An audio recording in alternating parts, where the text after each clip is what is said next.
সাংবাদিক দম্পতি সাগর রুনি হত্যা মামলার আইনজীবী নিয়োগের শুনানি শেষ, আদেশ পরে দেয়া হবে। দুপুরে ঢাকা মেট্রোপলিটন ম্যাজিস্ট্রেট মাহবুবুল হকের আদালতে শুনানি হয়।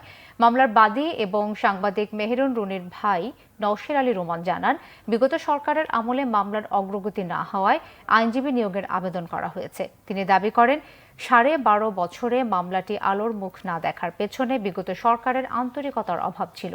তিনি অভিযোগ করেন, বিশেষ একটি মহলের ইশারায় মামলার তদন্ত সংস্থা র্যাব সময়ের নামে তদন্তে কালক্ষেপণ করেছে। তিনি আশাবাদী, এবারে তদন্তে আলোর মুখ দেখবে মামলাটি। দীর্ঘ সময়ে নানান ধরনের নেতিবাচক সংবাদ এবং তদন্তের নামে টালবাহানা তাদের পরিবারকে ক্ষতিগ্রস্ত করেছে বলে অভিযোগ করেন মামলার বাদী। এই মামলাটা তদন্ত প্রক্রিয়া ন্যূনতম অগ্রগতি না হওয়া, যেটা আসলে গতকাল হয়েছিল সেটা আসলে হওয়ার কথা ছিল 30 সেপ্টেম্বর 2012-তে, বা সরকারের থেকে আসলে একটা এই ব্যাপারে কোনো একটা স্টেপ নেওয়ার দরকার ছিল, যেটা আসলে 12.5 বছর পর আমরা নিতে দেখলাম। সো আমার কাছে মনে হচ্ছে সরকারের আন্তরিকতার অভাব, এটার সাথে হয়তো বা তৎকালীন সরকারের কেউ বা সরকার স্বয়ং জড়িত ছিল বলেই হয়তো বা এটা এতদিন এইভাবে ধামাচাপা দেওয়া বা এত অবহেলা হয়েছে।